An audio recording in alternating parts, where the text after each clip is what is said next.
Jason Yarborough, thank you so much for joining me on AudienceLed Presents. Since you are leading the charge on rebuilding human connection in B2B growth and designing hyper-intentional spaces for executive leaders, I want to keep this ultra tailored to your lane. For your upcoming conference in Bozeman, your rallying cry is that leaders are completely past the playbooks and sick of standard panel events that leave them wondering why they even bothered. By capping the event to just 65 intentional go-to-market, revenue, and partnership executives over 3 days, what are you trying to fix about the legacy B2B conference model? And how does that radically shrinking the room change the depth of the conversations? That's a great question. It's something that we think about quite a bit as we're trying to just kind of completely flip the conference model on its axis, right? I think these large conferences, they have their place. Yes, they can be great, but ultimately they're not built for the attendee, right? I think most conferences are probably built for the organizer's revenue model. Yeah. They're built for some level of education, but at some point I stopped going to sessions a long time ago. I feel like the same thing was being said over and over again. And one of my friends once said that a lot of these sessions are just things you can get on LinkedIn. You get a stage, you get a few hundred people together, a happy hour where you exchange some business cards, and most people drink too much and you never follow up on those business cards. And you fly home wondering what the hell just happened over the last 3 days. Then why do you feel like crap on the flight home? Because you've spent 3 days inside breathing nothing but air-conditioned air and drinking a lot of booze, right? So we designed the Arcadia leadership experience as the antidote to that. The playbooks are done. Every go-to-market leader I know has been through all the funnels. They've tried all the things, the frameworks, methodology training. They've gone from MedPick to BANT to this thing to the other thing. And what we're actually really starving for, and what Sam, my wife, and I are finding the more we do these in-person events, is that people are starving for connection, Brian. Like they're looking for real conversation with someone who's in the same seat. They're in a place where nobody is performing for an audience. Yep. That's why we cap it at 65 people. Less of a show. Right? Less of a show, man. You can't hide. That's intentionally designed that way. And honestly, I think it might even be 5 people too many. I want to be able to meet every person in the room. I know if I can, then everyone else can. And sometimes you get lost in like the people that you know and the comfort. But when you shrink a room that much, like you change the social physics. There's nowhere to hide. And actually, we'll kick the event off by saying, look, if you run off to your glamping tent or you run off into the woods somewhere, like your missed presence is noticed. Because like we're a small group, we're in conversation, we're in connection, and we're trying to make actually intentional things happen. So if you run off and hide like you could at a larger conference, you won't be missed at a larger conference, but here, you're missed. And what we found is no one actually wants to run off and hide. When you put 65 director plus go-to-market leaders in the mountains for 3 days, away from their laptops, away from their calendars, Wi-Fi is kind of spotty. First year, we didn't really even tell people there was Wi-Fi. It was really so bad, and it ended up being like the most serendipitous thing for everybody. Isn't that the best? What we found was like their nervous systems were finally able to breathe and find space and just exist. And the studies say that 2.5 hours in nature can begin to completely rewire your nervous system. So what is 2.5 days going to do for these leaders who are stressed, who are maxed out? So we provide that space. That's why we do it outside. That's why we're glamping. Like we want people to come and have an experience for themselves. And I think that's what these larger conferences miss, is that you don't leave with a memorable experience. You don't leave with something that's changed the complete psyche of who you are. The conversations you have at Arcadia, they go somewhere. It's hard to have a surface level conversation in a group of 5 or 6 people when we're telling them to be open, be vulnerable, be intentional with these time and people. And we have it director level and above because you're all coming in at the same challenges. You get these peer-to-peer conversations. And the goal is that every person who walks away has made connections that actually matter. They've had at least one conversation that's changed something for them, and they leave with more clarity than they came in with. And that's really hard to engineer in a room of 500 people. But you can in a room of 65, especially with the right 65 people. Right. This is the third year? Third year, yes, sir.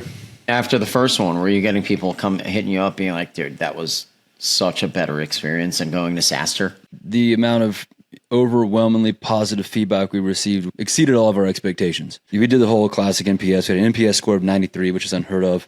But the people that came back were like, oh my God, this changed my life. This changed my career. The amount of great feedback we've had. We've got people that now build it into their contracts that for as long as they're working at this company, they pay for them to come to Arcadia. Yeah. And so after the second one, people were like, we want more of this throughout the year, not just this one event, which is why we end up launching the Arcadia community so that we can house these kind of conversations. Yep. Like it's a go-to-market leader community, but there's nothing about go-to-market tactics or strategy. It's all about how we can help invest in you, the leader, to make you a better person, because we believe better people make better leaders, which is why we do the things that we do. Yeah, I'm going to ask you the second one. It's the operator mindset spotlight question. You recently shared a powerful observation that the best go-to-market operators aren't just investing in a new sales methodology. They're actively investing in themselves as the ultimate antidote to a tech ecosystem that keeps making people feel isolated. In a world that treats harmony, purpose, and intention as soft ideals, how do leaders operationalize those concepts into a concrete foundation for sustainable business performance? I love that you use the words harmony, purpose, and intention. Those are our words. Arcadia actually means harmony, which is why we chose the name Arcadia. But I have this, I don't know if we call it a theory, but an idea that somewhere along the way, like, leadership became theatrics. And so the way the tech ecosystem is built right now, like, it's optimizing people for output. Yes. And they're calling it leadership. It's always on. It's always performing. It's always expected to be. It's always available. And after enough years of that, like, you start to lose the thread. You're productive, but you're not present. You're hitting your number, but you're not sure why it even matters anymore. And I think most operators respond to that feeling by doing more. Again, more methodology. Let's try a new framework. Let's try MedPick now. Let's try this now, right? A new tool. And it helps for a minute, but it doesn't fix the underlying problem. And I think the best operators I know have figured something out. It's that the ceiling on your professional performance is set by who you are as a person. Like your confidence, your stability, your purpose behind what you're doing, the intention in how you lead and act, the harmony that you found in the life you live and the work you do. So your capacity for clarity, for creativity, for hard conversations, for leading people through uncertainty, all of that lives in the person and not the playbook. Anytime I've led a team, I've heard multiple times that, you know what, you're the best leader we've ever had.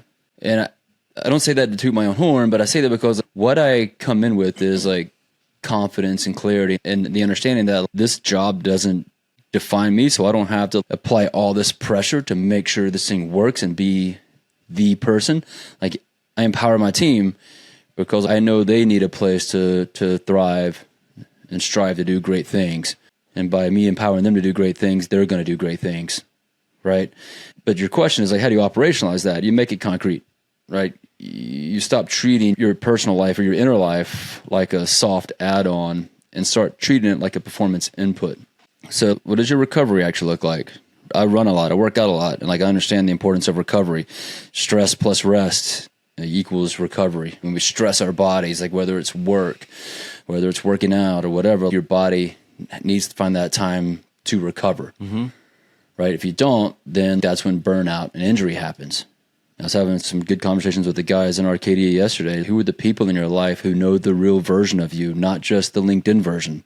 Very few. That stuff helps when people know who you really are. Keeps you grounded, keeps you humble. What do your relationships with your own purpose look like with yourself? Most people don't think about the relationship with their self, their self-worth, their self-love. And what's your mission? Not your company's mission, but yours. And how do you bring that into the work that you do? So harmony, purpose, intention, those aren't soft ideals. Like, they're the freaking foundation. The leaders who have those things figured out are the ones who perform sustainably, time after time after time, years over years. And they're the ones that inspire That's it. Yeah. They're the ones who people look to for like, how do you do this? How do we grow? They're the ones that people come and say like, thank you for being the leader that you are. And like, it's those people who have those things figured out. If you asked me that question, I remember my favorite boss is the one with the highest EQ. You know? Yeah, and 100%. That's what it was. It was always that. Yeah. That's what you're saying. Yeah. That's the whole premise behind Arcadia. Like, how do we help raise and invest in those kinds of leaders to become those kinds of leaders? We're not asking leaders to go soft. We're asking them to invest in themselves with the same rigor that they would invest in their go-to-market strategy or their career, because that investment compounds in ways that don't show up in KPIs and quarters and numbers and metrics and all that crap. but they absolutely show up in the lives that we live, time that is before us. They show up in our family, and show up in our friendships and our relationships, and how we're going about this life, and how we bring that into the work that we do and find purpose in it. There's just really good stuff in there, and it just speaks perfectly to what you're trying to get done with Arcadia. You're building better leaders through this type of leadership experience. What we found is that people just need the space. Yeah. Not many people are actually creating the space to grow and develop and become that leader or become that person even. And so if we couldn't find it, we'll go create it. And our thing now is like, how do we create spaces that allow leaders to safely and bravely invest in themselves? Those words are very intentional, because you've got to be brave to kind of show up in the capacity that we're asking you to show up in. I've got a men's group inside of Arcadia, and yesterday we had real, honest, hard conversations about male friendships. Yeah. How they show up, and like where we're at with those in our life, and how do we value them, and how do we grow them. Conversations to have in a go-to-market community. Right? I mean, this is so interesting because it's something that's rarely talked about. It's usually like, okay, metric, or how certain metrics need to be hit, but there's this other emotional quality that needs to be spoken about, and I guess the best leaders have that. It's something. Great leaders aren't the normal, they're not the norm. It is the exception, because great is not, everyone doesn't have it, and this is one of the ways that people don't realize is a way to get there is through this type of thing. I think part of the reason why I'm doing this is because I've had a lot of those leaders throughout my career, and I was like, I just wish they had more EQ, better people, and cared a little bit more than what they did. More so about the number or the metric, or didn't really care about the person behind it. Like, I think the more you care about the person behind it, the more they perform and the more they show up. And I found that to be true in my own leadership style. Jason, my last question for you: who is someone you'd followed for a while that more people should know about? Who's a shout out? What do you think that we can put out there that people should get more eyes on? I was recently introduced, oddly enough, by two different people to Christopher Nault. He's the CEO of Growth, a HubSpot elite agency. And after getting told I needed to know Chris, I reached out to see if he could jump on a call. We had about a 45-minute call, and just thought he was just an incredible person, great leader with the right mindset. He's got his own event coming up in October, and I've just really enjoyed getting to know him over the last few weeks. So Christopher Nault, CEO of Growth. He's out in Monterey. Yeah. This is going to be an ad. We had a great conversation, and we're trying to help each other out with our events, because we are structuring our events in a very similar fashion to do something completely different. That's pretty dope. Two pretty dope spots, Bozeman and Monterey. I'll be there. You're going? When is it? October 28th and 29th. Jason, thank you so much for joining me on AudienceLed Presents. Fantastic, man. I'll see you back out on LinkedIn. Yes, sir.